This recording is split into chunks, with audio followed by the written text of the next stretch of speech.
India market invest মাইন্ডসেটে আপনাদের স্বাগত। যা চ্যানেল নতুন এসেছেন তাদের করলো প্লিজ চ্যানেলটাকে সাবস্ক্রাইব করবেন, লাইক করবেন, বেল আইকনটা প্রেস করবেন, তার সাথে অল বাটনটা প্রেস করবেন, নোটিফিকেশন সঙ্গে সঙ্গে আপনাদের কাছে গিয়ে পৌঁছাবে।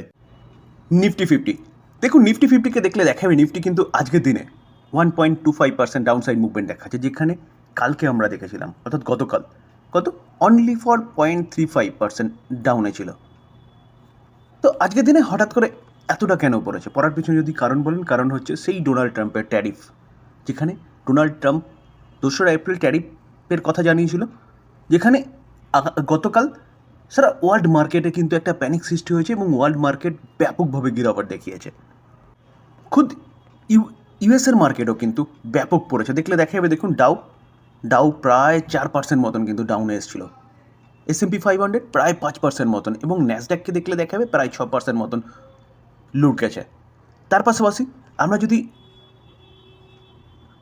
ইউরোপের মার্কেটকে দেখলে দেখা যাবে ইউরোপের মার্কেট কালকে 1.5%, 2%, ফ্রান্সের মার্কেট তো 3%-এর ওপরে পড়েছিল।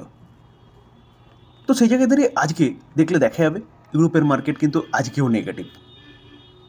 তো স্যার সারা ওয়ার্ল্ড পড়ছে, তো সেই জায়গায় দাঁড়িয়ে স্যার আমাদের নিফটি আজকে তার জন্য একটা গিরাওয়াট দেখা যাচ্ছে। শুধু রাশিয়ার মার্কেটকে দেখলে দেখা যাবে তারা পজিটিভ, কারণ রাশিয়ার ওপর কোনো রকম কোনো ট্যারিফ আরোপ করেনি। কেন আরোপ করেনি? কারণ রাশিয়ার ওপর অলরেডি প্রচুর স্যাংশন চলছে। আমরা নিকিকে দেখলে দেখতে পারবো, নিকি আজকে প্রায় 3% মতন ডাউনে ক্লোজ দিয়েছে। তার পাশাপাশি চায়নার মার্কেটও দেখতে পারবো নেগেটিভ, হ্যাংস্যাং 1.52% ডাউনে রয়েছে। সেটা ওয়ার্ল্ড পড়ছে। তো ইন্ডিয়ান মার্কেটে না প্রবলেম থাকা সত্ত্বেও ইন্ডিয়ান মার্কেট পড়ছে, যেখানে কালকে ট্যারিফ যেটা ধাক্কা খেয়েছিল সেই ট্যারিফের ধাক্কাটাকে সামলে নিয়েছিল, যার জন্য কালকে আমাদের মার্কেট অনলি ফর 0.35% পড়েছিল। তো সেই জায়গায় দাঁড়িয়ে আজকে যদি পড়ার পিছনে কারণ বলেন, কারণ কিন্তু ওয়ার্ল্ড মার্কেট, যেখানে বিশেষ করে ইউএসের মার্কেট।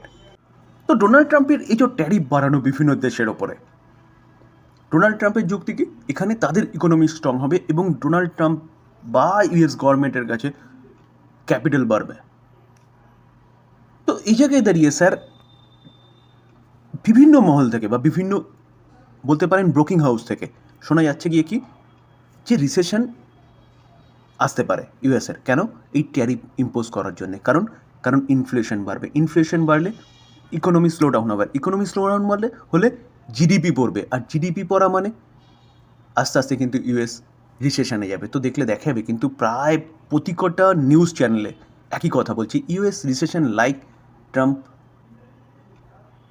Liberation day. যেখানে ইকোনমিক্স টাইম, এখানেও দেখলে দেখা যাবে কিন্তু দেখুন ট্রাম্পের যে ট্যারিফ নীতি, এই ট্যারিফ নীতির জন্য কিন্তু ইউএস রিসেশনে যেতে চলেছে এবং মার্কেটে চারদিকে লালে লাল হয়ে গেছে। ফিচ একটা রেটিং এজেন্সি, তারা কি বলছে? তারা বলছে ইউনাইটেড স্টেটস যে 2রা এপ্রিল যে ট্যারিফ লাগিয়েছে তার ফলে কী হতে চলেছে, তার ফলে কিন্তু রিসেশন আসতে চলেছে। এর ফলে United states and dragging down global growth according to the ফিচ রেটিং, যেখানে বলছে ইউএস যে গ্লোবাল যেই গ্রোথে চলছিল সেই গ্রোথটাকে কিন্তু কী করেছে, নিচে নামিয়েছে। দেখুন এই আর্টিকেল দেখলে দেখা যাবে যে ডাউ জোন্স কালকে যে পড়েছে না, সেই পড়াটা কিন্তু বলছে গিয়ে কি একদিনের সবচেয়ে বেশি পড়া কার পরে, জুন 2020 পড়া, অর্থাৎ কোভিডের সময় এরকম পড়েছিল। তো তারপরে কিন্তু এই যে পড়াটা হচ্ছে একদিনের সবচেয়ে বেশি পড়া বলতে পারেন। তো স্যার এই যে ট্যারিফ আরোপ করেছে, এবার শোনা যাচ্ছে যে কি ইউকে নয়, ইউরোপীয় ইউনিয়ন, তার পাশাপাশি চীন এবং আরও বিভিন্ন দেশ কিন্তু অলরেডি হুমকি দিয়েছে, তারাও এরকমই স্টেপ নিতে চলেছে ইউএসের গুডসের ওপর। তো এরকমভাবে যদি চলতে থাকে এবং আনসার্টেনিটি যদি বজায় থাকে, ইকোনমিক স্লোডাউন আস্তে আস্তে বাড়তে থাকে, ইনফ্লেশন বাড়তে থাকে, তাহলে আমরা যে রেট কাটের কথা ভাবছি না বা রেট কাটের স্বপ্ন দেখছি, ফেড 2 টাইমস রেট কাট করতে পারে, লাস্ট এফওএমসির মিটিংয়ে বলেছিল, সেই রেট কাটও কিন্তু চলে যাবে 20 পাউ জলে, এবং তার পাশাপাশি রেট হাইকের কথা এবার উঠে আসতে পারে। তো স্যার এই জায়গায় দাঁড়িয়ে যেভাবে ইকোনমি চলছে এবং যেভাবে ট্যারিফের যুদ্ধ অলরেডি শুরু হয়ে গেছে, এটা যদি কন্টিনিউ চলতে থাকে তাহলে অবভিয়াসলি ইনফ্লেশন বাড়বে, এবং ইনফ্লেশন বাড়লে আবার বলতে পারেন সেন্ট্রাল ব্যাঙ্কগুলোকে কী করতে হবে, রেট হাইক করতে হবে ইনফ্লেশনকে কন্ট্রোলে করতে গেলে, কারণ হেভি রিসেন্ট আমরা দেখেছি ইউক্রেন রাশিয়া যুদ্ধের পর থেকে।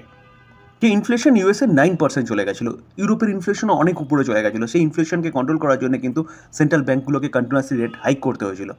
আস্তে আস্তে কন্ট্রোলে এসছে কি আবার ডোনাল্ড ট্রাম্প সেই জায়গায় নিয়ে যাওয়ার জন্য প্রস্তুত হয়ে গেছে। তো 2025 ইনভেস্টমেন্টের জন্যে মনে হয় না খুব একটা ভালো বছর হয়ে দাঁড়াবে। সরি, আমি একটু ভুল করলাম, ইনভেস্টমেন্টের জন্য ভালো বছর হয়ে দাঁড়াবে। কারণ কারণ মার্কেট এই জায়গায় কিন্তু ঘোরাফেরা করবে।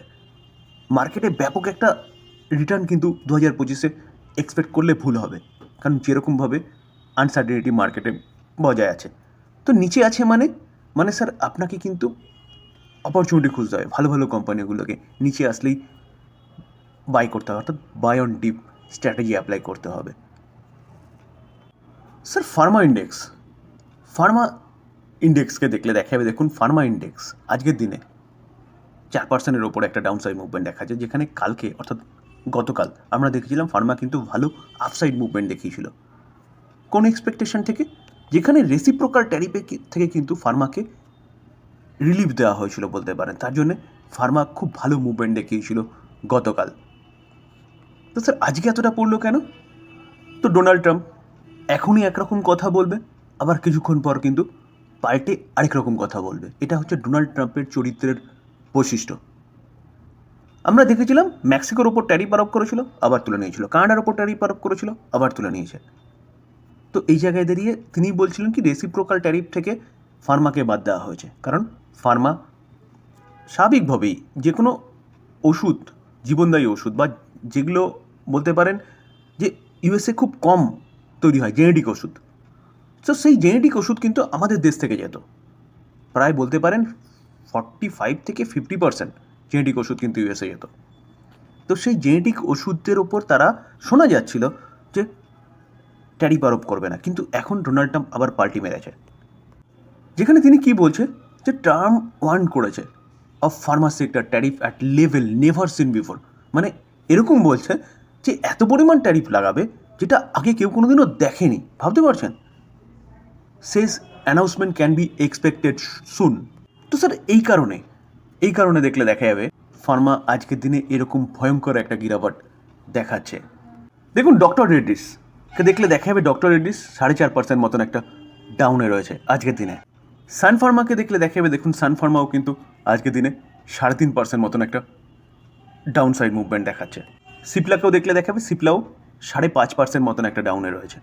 তো স্যার ফার্মা সেক্টর, যেখানে কালকের দিনে ফার্মা সেক্টর সোজা হয়ে দাঁড়িয়েছিল, আইটি সেক্টর পড়ছিল, কেমিক্যাল সেক্টর পড়ছিল, তার পাশাপাশি ওভারঅল মার্কেট পড়ছিল, কিন্তু ফার্মা স্ট্রং হয়ে দাঁড়িয়েছিল। কেন দাঁড়িয়েছিল? কারণ রেসিপ্রোকাল ট্যারিফ আরোপ হয়নি। তো এখন ফার্মার ওপরেও কিন্তু ট্যারিফের ঘন মেঘ চলে এসছে অ্যাজ পার ডোনাল্ড ট্রাম্পের বক্তব্য অনুযায়ী। তো এখন দেখার বিষয় যে কোন দিকে যায় ইকোনমি, কারণ ডোনাল্ড ট্রাম্পই পারে আবার এইসবকে ঠিক করতে। কেন? কারণ উনি যদি দেখে পরিস্থিতি খারাপের দিকে যাচ্ছে, কারণ ইউএসের মধ্যেও কিন্তু ব্যাপক বিরোধিতা দেখা যাচ্ছে এই ট্রাম্পের ট্যারিফ নীতিকে নিয়ে, ব্যাপক বিরোধিতা দেখা যাচ্ছে। তো এটা যদি উইথড্র করে নেয় তাহলে কিন্তু ইকোনমি ঠিকঠাক হয়ে যাবে এবং মার্কেট আবার রান করতে শুরু করবে। এখন দেখার বিষয় যে কী হয়। তো যেটা বললাম যে 2025 হচ্ছে ইনভেস্টমেন্টের বেস্ট সময়। এই ইয়ারে শেয়ার মার্কেট থেকে খুব বলতে পারেন যে ব্যাপক যে একটা রিটার্ন আসবে সেরকম ব্যাপার না, কিন্তু মার্কেট বারবার আপনাকে সুযোগ দেবে ইনভেস্টমেন্টের। তো এই ছিল আলোচনা। যদি আলোচনা ভালো লাগে, যারা চ্যানেল নতুন এসেছেন তাদেরগুলো প্লিজ চ্যানেলটাকে সাবস্ক্রাইব করবেন, লাইক করবেন, বেল আইকনটা প্রেস করবেন, তার সাথে অল বাটনটা প্রেস করবেন, নোটিফিকেশন সঙ্গে সঙ্গে আপনাদের কাছে গিয়ে পৌঁছাবে। থ্যাংক ইউ, ভালো থাকবেন।